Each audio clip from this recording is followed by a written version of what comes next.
bahwa setiap kekuasaan atau rezim penguasa yang tidak peduli pada keadilan pasti akhirnya roboh atau runtuh. Soal kapan bukan urusan manusia.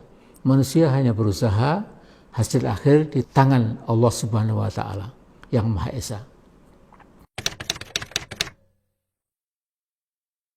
Kita sekarang masuk ke bab 13, yaitu masa depan Papua Barat dan Papua.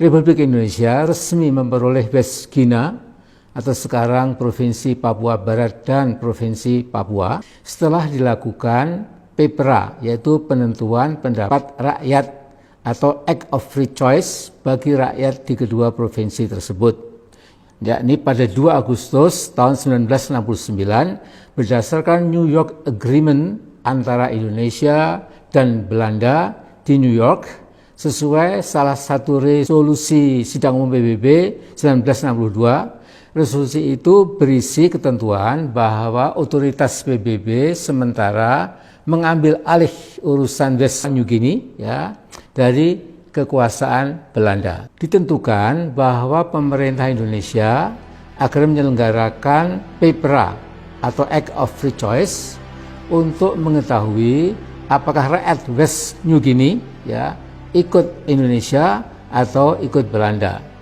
Nah, hasil Act of Free Choice itu adalah 1025 orang Papua di West Guinea yang ditetapkan oleh pemerintah Indonesia secara aklamasi.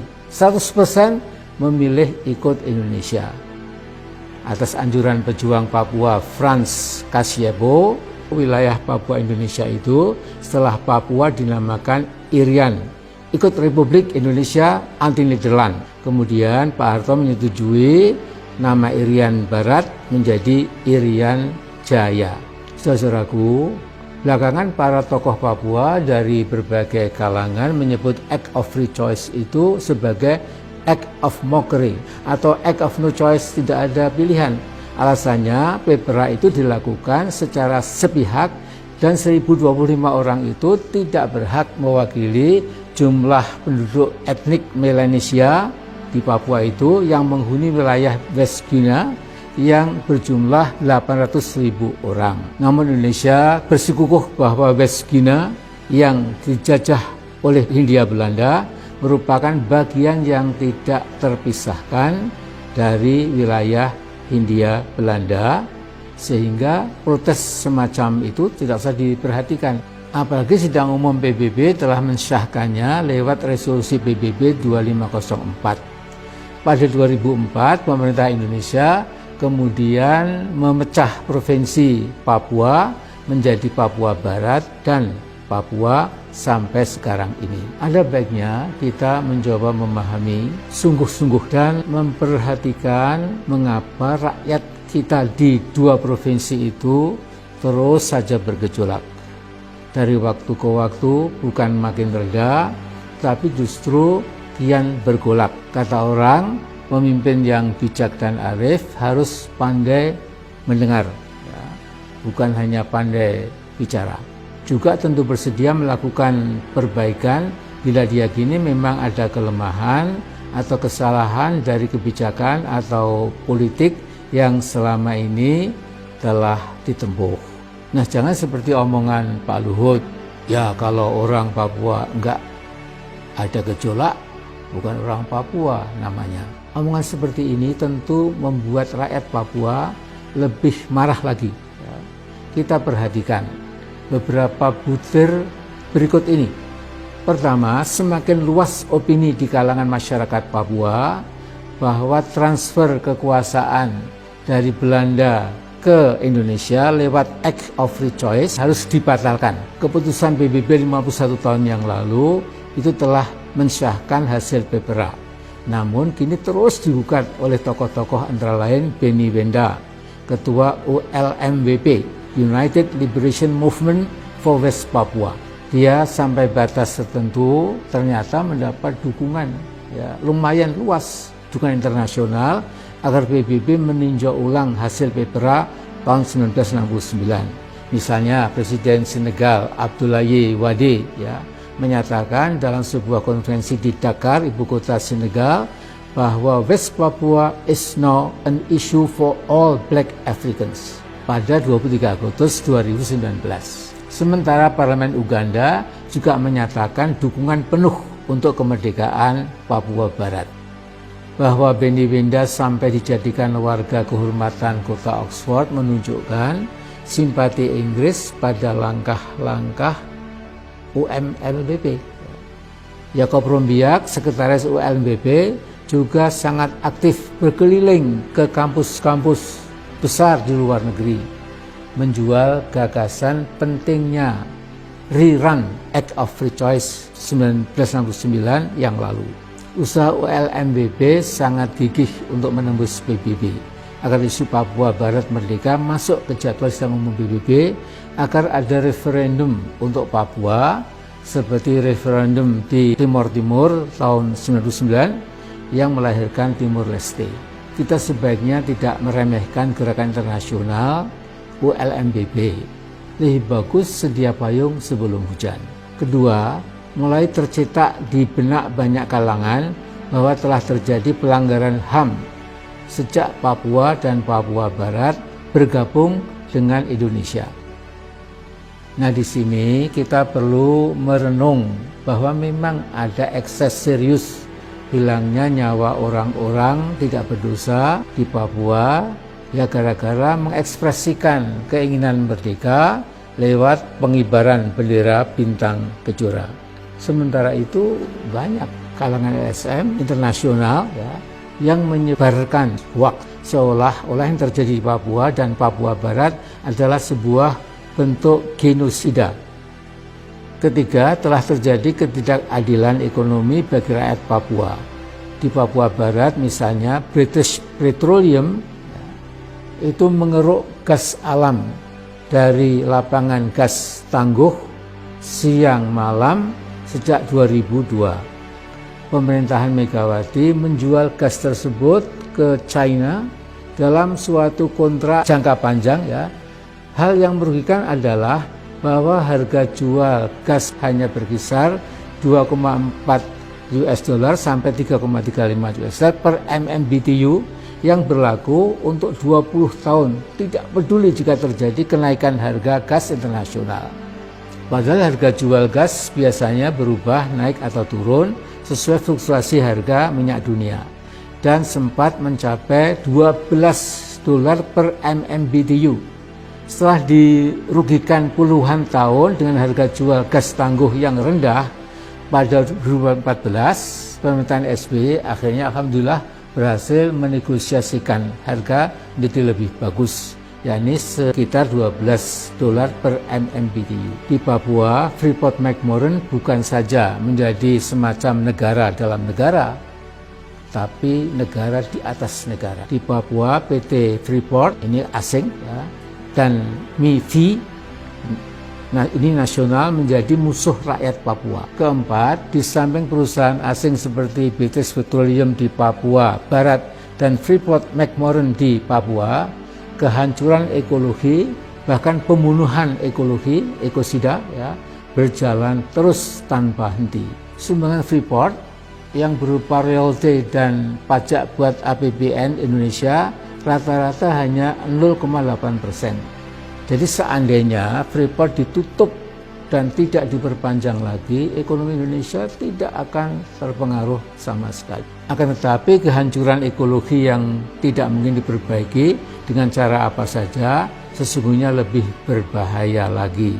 Menirukan pendapat Profesor Agus Sumule dari Universitas Papua, keputusan seluruh perusahaan ekstraktif seperti BP dan Freeport ditentukan 100% oleh Jakarta. Setelah 30 tahunan semua akan musnah. Tidak ada lagi yang tersisa kecuali limbah toksit untuk rakyat Papua. Kelima, sangat lucu kalau ada tuduhan telah terjadi rasialisme terhadap rakyat Papua. Tetapi itu menurut kita. Namun banyak tokoh Papua pro kemerdekaan yang menuduh ada rasisme institusional yang dilakukan Indonesia sejak 1969. musibah yang terjadi pada Juli Agustus 2019 kemarin ya, karena ucapan tidak senonoh dari sejumlah orang terhadap mahasiswa Papua di asrama mereka di Surabaya ternyata memicu huru-hara di banyak kota besar di Indonesia. Di antara kita banyak yang kaget melihat demikian luasnya warga Papua bergerak serentak menuntut kemerdekaan Papua. Di antara intelektual Papua ada yang berkomentar, dulu Papua dijajah oleh white colonialism, ya, sekarang oleh brown colonialism. Pemerintahan Jokowi rada panik pada Agustus 2019 menghadapi unjuk rasa yang sampai merambat ke ibu kota di depan istana. Akhirnya pemerintah pusat memblokir akses internet di Papua, 19 kota kabupaten dan Papua Barat 13 kota kabupaten. Dilaporkan oleh 5 LSM terkemuka di PT UN, Jokowi dan Menkominfo divonis melanggar hukum.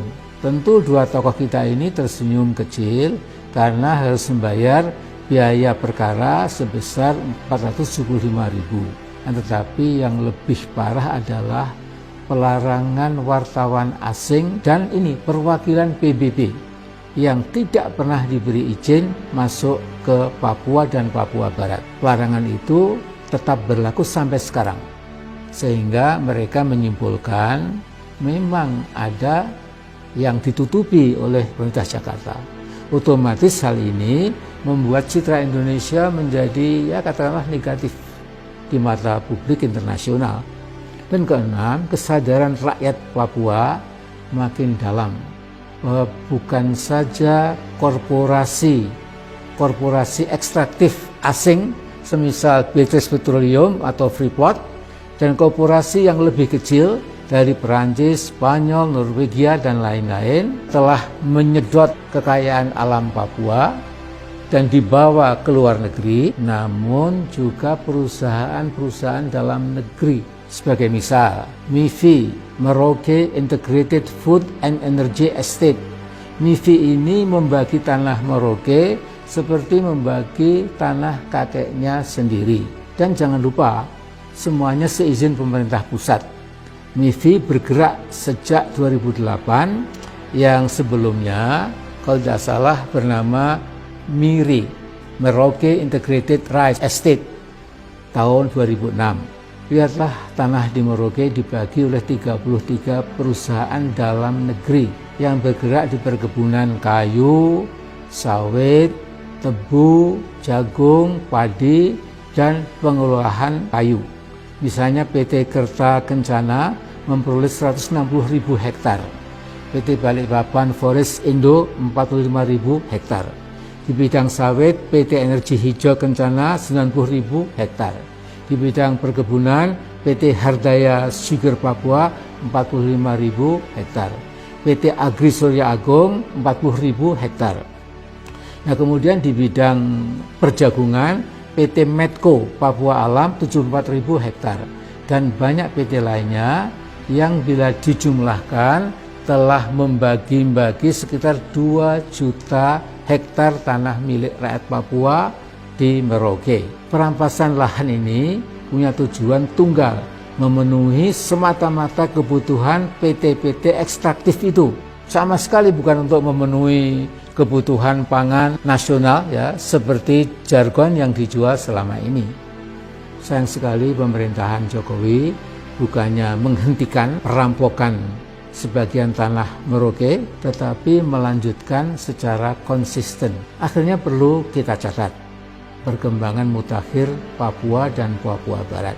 Setelah kejadian George Floyd yang diinjak lehernya oleh polisi sampai mati di Minneapolis pada 25 Mei tahun ini, demo bermunculan di semua kota besar Amerika membawa tagar Black Lives Matter. Nah, yang sangat spektakuler adalah setelah itu segera semua kota besar di Papua Barat dan Papua juga menyaksikan merebaknya tagar Papuan Lives Matter.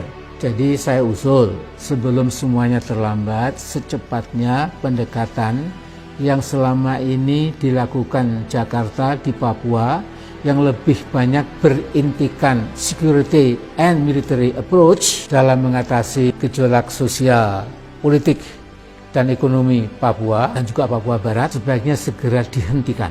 Pendekatan keamanan dan militer itu dipadukan dengan undang-undang otonomi khusus bagi Provinsi Papua dan Papua Barat ternyata belum dapat mengatasi gejolak keinginan merdeka dari rakyat Papua. Paling tidak propaganda yang dilancarkan oleh Benny Wenda lewat ULMWB dan diperkuat oleh aksi-aksi damai pimpinan Philip Karma yang menulis buku berjudul As If We Are Half Animals terus saja dan nampak semakin besar pengikutnya. Justice approach dalam arti luas barangkali dapat segera diterapkan. Semua korporasi asing yang sudah melakukan ekosida, menghancurkan lingkungan, itu memang harus dipaksa berhenti dan diterminasi. Pemerintah selalu berkilah bahwa ada prinsip hukum internasional yang berbunyi Pacta sunt servanda. Perjanjian harus ditunaikan. Padahal ada prinsip yang sederajat berbunyi rebus sextantibus, things thus standing, yang bermakna bila dalam perjalanan pelaksanaan perjanjian terjadi perubahan situasi yang meruntuhkan maksud pokok perjanjian itu, maka pihak yang dirugikan langsung dapat meminta renegosiasi, bahkan meminta terminasi alias pengakhiran perjanjian. Lihatlah musnahnya ratusan kilometer persegi pegunungan Jayawijaya yang berubah menjadi legokan atau lubang raksasa gara-gara tambang Freeport yang ugal-ugalan. Freeport mengeksploitasi dan mengekstrasi tambang emas di sana sambil menghancurkan lingkungan secara total. Seharusnya Freeport bisa ditutup pada pertengahan 1990, tetapi kita tidak berani. Alasannya, bila Freeport marah, kasus itu akan dibawa ke arbitrase internasional dan kita pasti kalah. Nah, sebagai negara terbesar keempat di muka bumi, seharusnya Indonesia tegas bahwa sumber daya alam Indonesia adalah untuk bangsa Indonesia sendiri. Korporasi asing silahkan melakukan investasi di bidang pertambangan atau pertanian atau perkebunan dan sebagainya. Namun Indonesia tetap menjadi negara tuan, bukan negara kacung yang menderita kompleks inferioritas. Lihatlah Cina misalnya, dalam membela kepentingan ekonominya, Cina membuat peraturan setiap sengketa dengan korporasi asing harus dibawa ke arbitrase Cina sendiri. Ternyata semua korporasi asing yang bergerak di Cina memenuhinya. Bolivia negara kecil tetapi presidennya punya nyali besar dan berjiwa petarung. Evo Morales begitu dilantik jadi presiden pada 2006 langsung memanggil seluruh korporasi asing yang ada di Bolivia.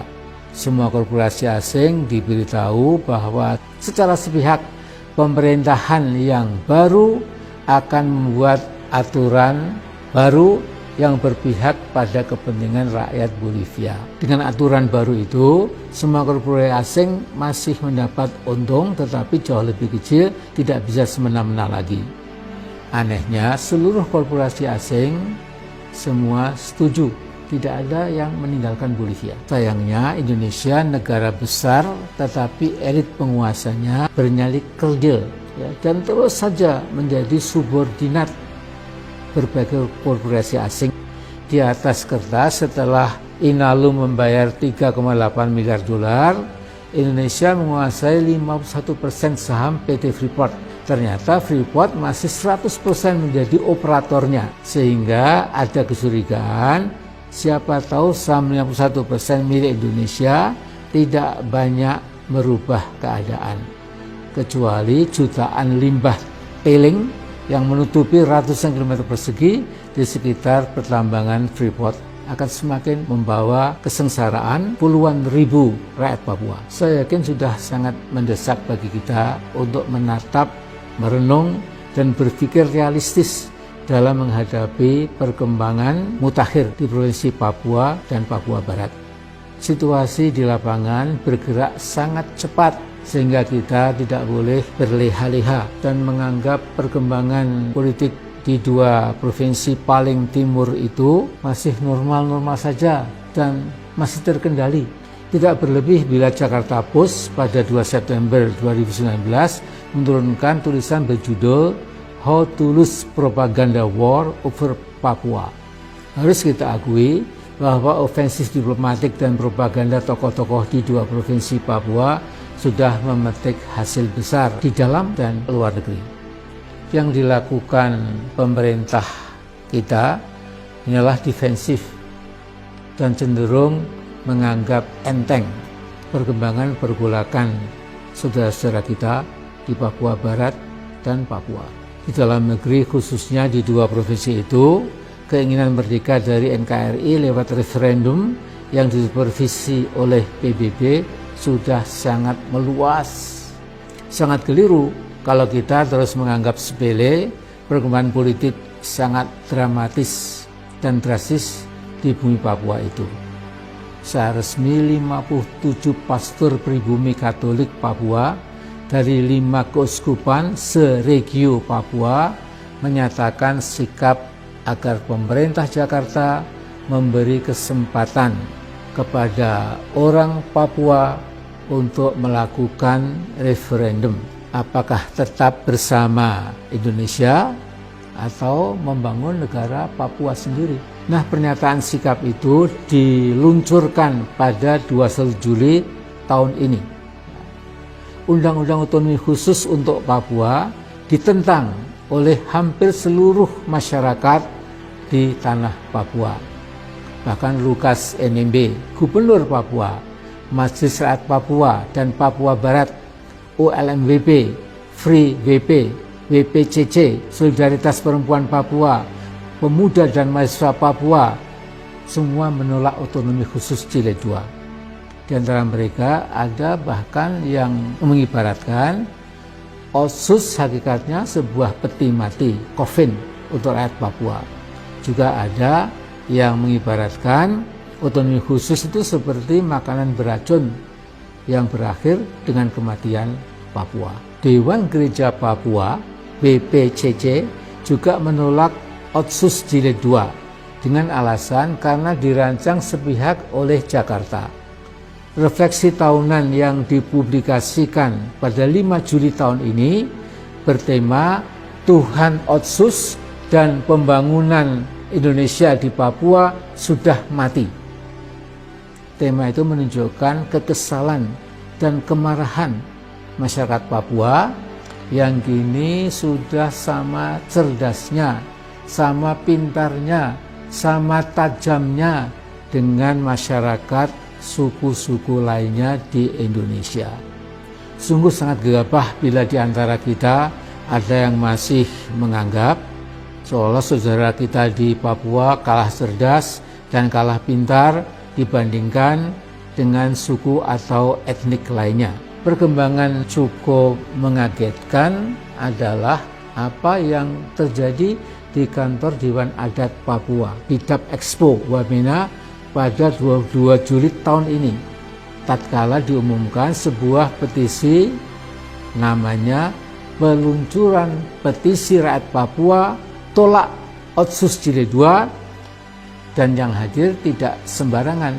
Tokoh-tokoh seperti Philip Karma, Yosefa Alomang, Dewan Adat Papua, perwakilan akademisi Uncen, dan 23 organisasi pergerakan yang terdiri dari LSM dan berbagai organisasi akar rumput. Philip Karma mungkin lebih berpengaruh dari Benny Wenda karena ketekunannya di dalam menanamkan kesadaran Papua bahwa Papua bisa mandiri, terhormat, dan lebih punya masa depan daripada terus bersama Indonesia dengan segala alasan dan argumen. Sementara Mama Alomang atau Yosefa Alomang dianggap sebagai Ibu Kartini Papua, tokoh wanita yang sudah sangat sepuh tetapi berani menentang PT Freeport itu tidak pernah lelah membangun rasa percaya diri rakyat Papua. Nah, saya melihat dukungan internasional pada upaya Papua melepaskan diri dari NKRI juga semakin luas, terutama di kampus-kampus di dunia barat, di Australia, Inggris, dan Amerika. Hampir semua negara Melanesia mulai terbuka juga mendukung perjuangan kemerdekaan Papua. Pada 30 Juli tahun ini, rakyat Vanuatu di samping merayakan kemerdekaannya yang ke-40 ya, juga menyatakan dukungan Vanuatu untuk kemerdekaan Papua dan Papua Barat. Pada 23 Juli tahun ini ada pawai ribuan orang di kota Port Vila yang membawa dua bendera, bendera Vanuatu dan bendera bintang kejora Papua. Dalam setiap forum internasional, Vanuatu secara konsisten menyatakan dukungannya pada kemerdekaan Papua dan Papua Barat. Memang bagaimana masa depan Papua Barat dan Papua tidak ada yang sanggup meramalkan. Hanya saja dalam sejarah bangsa-bangsa sejak dulu sampai sekarang ada sebuah keajekan atau katakanlah lebih tegas lagi sunatullah, bahwa setiap kekuasaan atau rezim penguasa yang tidak peduli pada keadilan pasti akhirnya roboh atau runtuh. Soal kapan bukan urusan manusia. Manusia hanya berusaha, hasil akhir di tangan Allah Subhanahu wa Ta'ala yang Maha Esa.